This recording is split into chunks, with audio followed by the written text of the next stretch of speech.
was still on my feet. You feel me? My partner them pull up, friend Lou, all them niggas pull up. We hop in the car. I go get it. We go to scrap. I'm a young nigga, 16, 17 years old, 16 really. We try to go, you know what I'm saying, shoot at the whole Mayville at the time. You feel me? And then, you know, that just me doing that right there. I knew I wanted to do music because I felt like the reason the whole situation happened, why the nigga got mad at me because I was rapping. He was like, man, shut up. You know, he was just, you know what I'm saying? Like, nigga, you tripping. Like, you can't rap, nigga. You know what I'm saying? So, and then, you know, the next day it was a big thing as well. But, you know, I got love for all them dudes now because a lot of the niggas that we were beefing with back then, them some of my closest friends. It's so crazy to say that, but that's real talk. Because as you grow to a man, maturity show you that, you know what I'm saying, all that stuff for things for kids or whatnot. But that what made me want to start doing music. So I didn't know what I wanted to do, so that's why I went to the Army. But when I got there, I had a chance. I still got all my books. I can pull the book out for you right now. I can pull out all the CDs. I got everything I ever done. I have in this room right now with me. But you know, that ultimately going to those music seminars, going to them first studios, the big studios. My first studios were big studios. Yeah. You know, I'm going to studios, fucking 4 or 5 studio rooms in there. You know what I'm saying? And I recorded my first song, and then from there, I just been pushing ever since.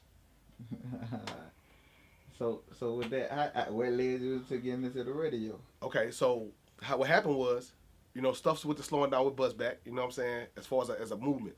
Yeah. But I was like, what the hell am I gonna do next? You know what I'm saying? So I was like, man, I'm just gonna see what this radio. My cousin working at a gospel radio station. So that's why I started at a gospel radio station.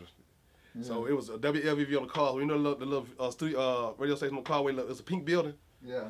So I started out doing the weekend gospel prayer party.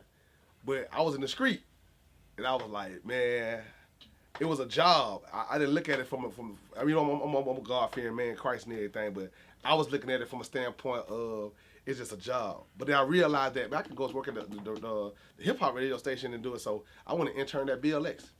And I want to intern at BLX. Man, went in there doing everything, man, from, you know what I'm saying, promotion, passing out flyers, to getting coffee, making errand runs and everything. And then that first year, after me interning, Ray pulled me to the morning show. You talking about the DeMarcus Russell, Ray? Yeah, Arthur Ray Russell. Yeah, for sure. That's my mentor and my big homie. You know what I'm saying? Forever, R.I.P. How will work with him? Man, it was legendary. First of all, Ray was already a legend from the comedy standpoint. They was just so fly from what they was doing back then. I didn't realize what the opportunity he was giving me until he told me. He said, man, he told me just like this. He said, Kalinsky, man, if you can get here at 5:30 a.m. every morning, I want you to be on the team, and I guarantee, man, everything you're trying to do is gonna change your life.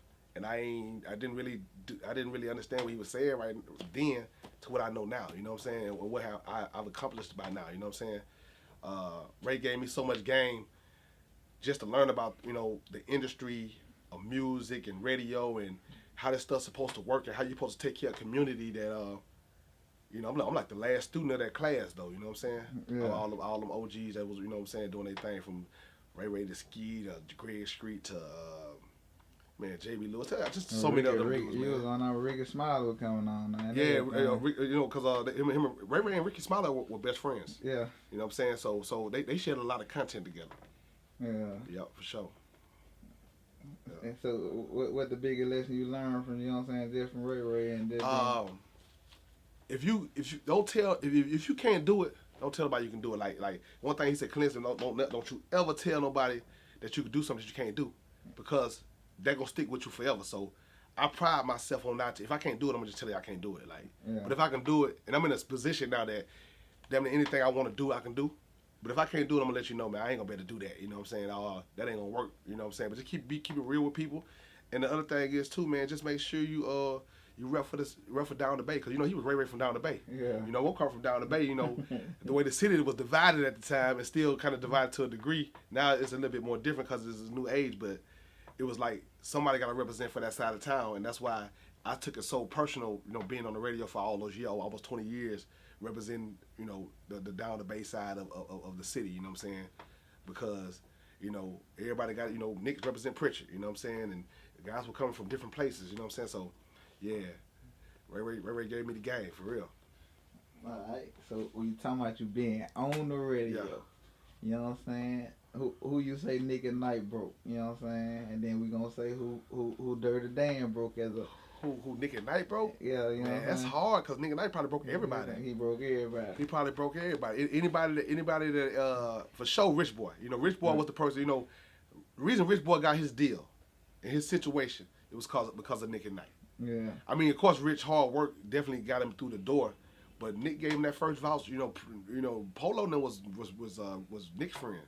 Yeah. So they was coming through the market. You know what I'm saying, trying to see Nick and Knight, and they was like, man, any other new young talent or whatever. You know what I'm saying. And he brought Richboy to the station, and they introduced him, and that ultimately led to the artist we know as Richboy today on that big level. Rich already had a record though. Yeah. It was called Cold as Ice on the radio, and that shit was banging. Like that's why everybody already was building on. That's why Nick even co-signed for him because, you know, Richboy being a producer and an artist at the time. You know what I'm saying? Yeah. So Richboy most notably because he got him a real deal, but probably anybody who ever did music probably came across Nick desk. If he liked it, and he's still like that today. If he like it, he'll play it. If he don't like it, he'll tell you go back to the drawing board. Yeah. Yeah. So who Dirty Dan say he broke? Man, He gonna. who I broke, probably everybody too, cause my role was different. I wasn't necessarily just a record player. I was the guy promoting and hosting and doing other things. So even behind the scenes stuff that was happening, I was in the mix. You know what I'm saying? But one of my notable people is Yung Thad. You know, Thad. Yeah. I was Thad manager. Yeah. I had been with Thad. Me and Nick in the end, towards the end, me and Nick was working hand in hand with him. But I had been working with Thad ever since the beginning of him trying to pursue music. I took him to his first TJ DJs. I was the first guy to kind of put him on the road on music stuff. You know what I'm saying? Because they had already been moving. You know, they from the streets. But as far as music stuff, he trusted my word and my ear, and then I'll take him through those ropes. And I went with him every time he done something. But before he had passed, he brought me everything he owned in music, and I didn't even know the reason why. When he passed, I knew the reason why. He wanted to put it in the person hand who he trusted the most with his music, and I think it was me. But from big to Richboy, like Richboy, when Richboy got the rolling, you know who called me? Interscope called me. Dirty Dan, we need to do discreet promotion. So in that Boy Look at Here video, when we down there in the parade and shit, I did all that promo in front of when they got the signs and stuff. I stapled all that together. That's all my work. You know what I'm saying? Yeah. Like all stuff like that. Mr. Big, on the road with him. Like everything he done, I'm in the Trial Time video. That's how Throwback Dirty Dan is. I'm in the Trial Time video. You know what I'm saying? So when you talk about the music scene, and you don't talk about Trial Time, the song and Mr. Big, you ain't talking about Alabama hip hop. And then C-Now. C-Now was rocking so hard back then. Guerrilla Records was going so crazy, but he had so much media stuff going on. We had magazine covers, all that. I was behind all that. I was in the mix of all that. You know what I'm saying? I was a part of the street team with the 411. We used to have a record store, music warehouse over here.